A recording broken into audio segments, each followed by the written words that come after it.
হযরত ওমর বয়ান শেষ করলেন। বয়ান শেষ করে মসজিদে নববীর বারান্দার মধ্যে আইসা বসলেন। হঠাৎ করে দুইজন যুবক দৌড়ে আসছেন হযরত ওমরের কাছে। আমিরুল মুমিনিন, খলিফাতুল মুসলিমিন, আমাদের অনেক বড় দুর্ঘটনা ঘটে গেছে। হযরত ওমর জিজ্ঞেস করলেন, কি হয়েছে? আমিরুল মুমিনিন, আমার বয়োবৃদ্ধ বাবা খেজুর পাড়ার জন্য বাগানে গেছেন, আর একটা যুবক আমার বাবাকে পাথর মেরে হত্যা করেছে। আমার বাবাকে পাথর মেরে দুনিয়ার জমিন থেকে বিদায় করে দিছে। হযরত ওমর বললেন, তোমাদের কাছে কি কোনো প্রমাণ আছে? বলে, হ্যাঁ। যে তোমার বাবাকে হত্যা করেছে সে কি মুসলমান? আমিরুল মুমিনিন, অবশ্যই সে মুসলমান। হযরত ওমর তিনি প্রচন্ড রাগ করলেন আর বললেন, এক মুসলমান আর এক মুসলমানকে হত্যা করবে, আমি ওমর মেনে নিতে? পুলিশ পাঠায় দিলেন, যাও যাও কিশোরকে ধরে আনো, যুবককে ধরে আনো। ওই যুবককে ধরার জন্য হযরত ওমর তার বাহিনীকে পাঠায় দিলেন। যুবককে ধরে এনে হযরত ওমরের আদালতে হাজির করা হলো। আর ওই দুইজন যুবককে বলা হলো, ঠিক আছে, তোমাদের বাবার লাশটা আমার আদালতে নিয়ে আসো। আজকে আমি ইনসাফপূর্ণ বিচার করব। আল্লাহ কোরআনের মধ্যে আয়াত নাজিল করেছেন, ইন্নাল্লাহা ইয়া'মুরু বিল আদলি ওয়াল ইহসান ওয়া ইতা'i যিল কুরবা ওয়া ইয়ানহা আনিল ফাহশাই ওয়াল মুনকারি ওয়াল বাগই। আল্লাহ কোরআনের মধ্যে আমাদের শিখায় দিয়েছেন, তোমরা এক মুসলমান আর এক মুসলমানের সাথে ইনসাফপূর্ণ আচরণ করবা। কোন মুসলমানকে কষ্ট দিবা না। আত্মীয়তার সম্পর্ক তোমরা ছিন্ন করবা না। আত্মীয়তার সম্পর্ক তোমরা বজায় রাখবা। কার এত বড় সাহস, এক মুসলমান হইয়া আরেক মুসলমানকে পাথর মেরে হত্যা করে? আমি ওমর সহ্য করতে পারলাম না, ওকে ধরে নিয়ে আসো। কেন সে এই ব্যক্তির উপরে রহম করলো না? হযরত ওমরের আদালতে ওই যুবককে দাঁড় করানো হলো। আমিরুল মুমিনিন, খলিফাতুল মুসলিমিন যুবককে ডাক দিয়া বললেন, তাল আইয়ুহাস শাবাব, এ যুবক, তাল হিনা, এদিকে আসো। তুমি কি এই যে লোক কাফনের কাপড় পরা, তাকে তুমি পাথর মেরে হত্যা করেছো? ওই যুবক কোনো মিথ্যার আশ্রয় নেয় নাই, সে ছিল মুসলমান। মুসলমান কখনো মিথ্যা বলতে পারে? নিজের শির চলে যায়, মাথা চলে যায়, তারপরও মুসলমান কোনোদিন মিথ্যা বলতে পারে না। বলে, আমিরুল মুমিনিন, আমি তাকে পাথর মেরে হত্যা করেছি। হযরত ওমর বললেন, তুমি অকপটে স্বীকার করলা, তুমি পাথর মেরে হত্যা করেছো। ওই যুবক বললেন, আমিরুল মুমিনিন, যদি আমি সত্য কথা না বলি, মিথ্যা কথা বলা, যদি আপনার আদালত থেকে আমি মুক্তি পাওয়া যাই, কাল হাসরের ময়দানে আমার আল্লাহ যখন বিচারকের আসনে বসবে, লিমানিল মুলকুল ইয়াউমা লিল্লাহিল ওয়াহিদিল কাহ্হার, হাসরের মাঠে আমার আল্লাহ হয়ে যাবে কাহ্হার। ওই হাসরের মাঠে আমি আল্লাহর আদালত থেকে মুক্তি পাবো না, ঠিক কিনা বলেন? আমিরুল মুমিনিন, আমি তাকে পাথর মেরে হত্যা করেছি, এটাই সত্য, এটাই চূড়ান্ত সত্য কথা। হযরত ওমর এই যুবকের ঈমান দেখে অবাক হয়ে গেলেন। কোন মিথ্যা কথার আশ্রয় নেই না, আমি তাকে হত্যা করেছি।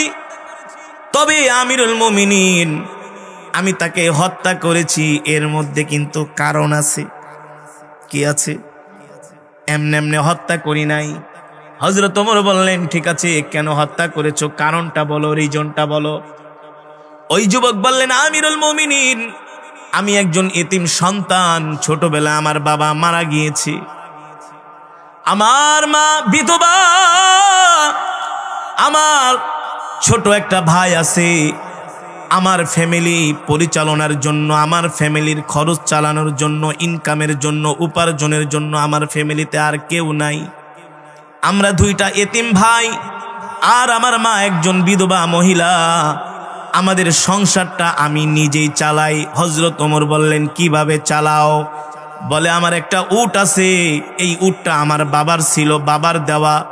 এই উট দিয়া আমি মরুভূমির মধ্যে মাল টানি, আর তা থেকে যা কিছু উপার্জন হয় তা দিয়ে আমি সংসার চালাই। হযরত ওমর বললেন, তাহলে তো তুমি একজন ভালো ছেলে, যুবক, তুমি তো একজন সংগ্রামী যুবক, তুমি তো হালাল রিজিক উপার্জন করো, কিন্তু এই লোকটাকে হত্যা করলা কেন? ওই যুবক ডাক দিয়া বলে, আমিরুল মুমিনিন, আজকে প্রচন্ড গরম পড়েছে, আমি আমার উট দিয়া সকাল থেকে এই পর্যন্ত আমি মাল টেনেছি, আমার উট ক্লান্ত হয়ে গেছে, পরিশ্রান্ত হয়ে গেছে, আমার উটের আর শরীর চলে না, এই কারণে আমি আমার উটটাকে একটু বিশ্রাম দেওয়ার জন্য এই যুবকদের বাগানের পাশে আমি আমার উটটাকে রেখে আমি একটু ঘুমিয়েছিলাম। কিন্তু আমি ঘুম থেকে উঠা দেখি,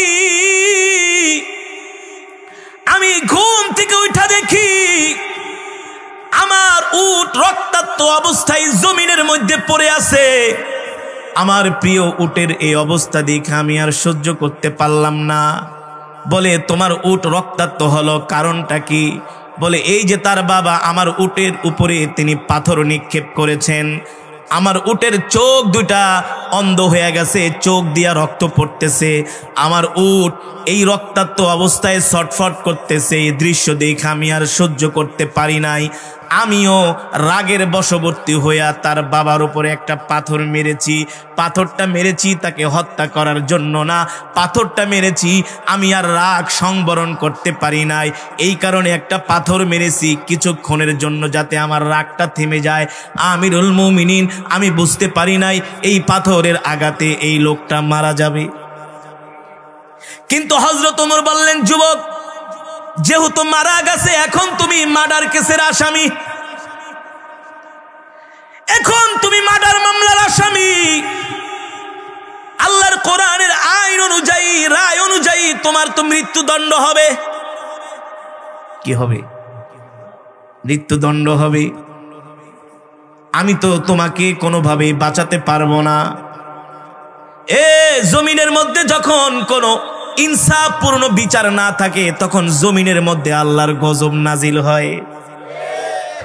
এই জমিনে যখন মানুষের উপরে ইনসাফপূর্ণ বিচার করা না হয়, তখন আল্লাহ তাআলা বৃষ্টি বন্ধ করে দেয়, অনাবৃষ্টি দেয়, আল্লাহ ক্ষেতের ফসল নষ্ট করে দেয়।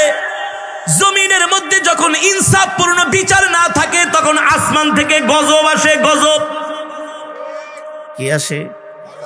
গজব আসে। হযরত ওমর বলেন, আজকে আমাকে ইনসাফপূর্ণ বিচার করতে হবে, কোনোভাবে আমি তোমাকে ক্ষমা করতে পারবো না। যুবক, তোমার মৃত্যুদণ্ড কার্যকর করা হবে, তুমি মৃত্যুর জন্য প্রস্তুতি নাও, কারণ তুমি একজন মানুষকে হত্যা করেছো, প্রমাণ সহকারে আমাদের কাছে প্রমাণ আছে। আর আমি কোনোভাবে একজন মানুষের হত্যার পরিবর্তে অবশ্যই হত্যা, কোনোভাবে তোমাকে আমি খালাস দিতে পারবো না।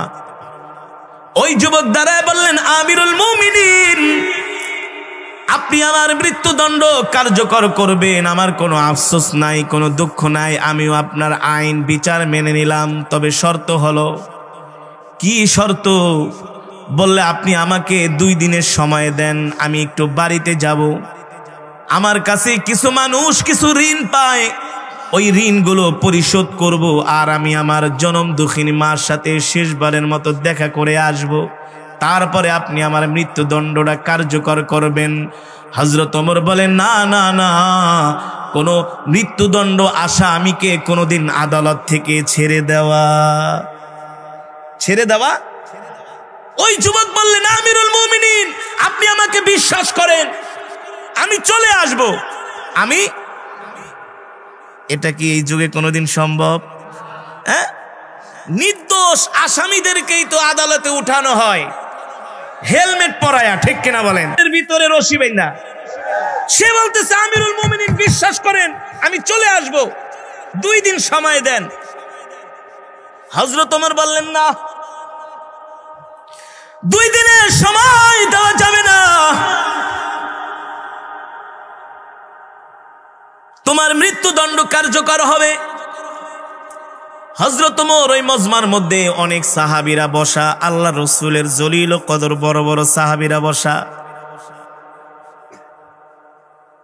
হযরত ওমর ওই সাহাবীদেরকে উদ্দেশ্য করে বললেন, এ সাহাবীরা, এই যে তোমাদের ভাই মৃত্যুদণ্ডের আসামি, তোমাদের মধ্যে কি এমন কেউ আছো 2 দিনের জন্য তার জামিনদার হয়ে যাবা? তাহলে তাকে 2 দিনের জন্য খালাস দেওয়া হবে, কিন্তু শর্ত হলো যদি সে 2 দিন পরে না আসে, যে তার জামিনদার হবে তার পরিবর্তে কিন্তু তার ফাঁসি কার্যকর। সাবধান, কত বড় কথা! সবাই চুপ করে বসে আছে, আরে কার জন্য কে জীবনটা শেষ করবে?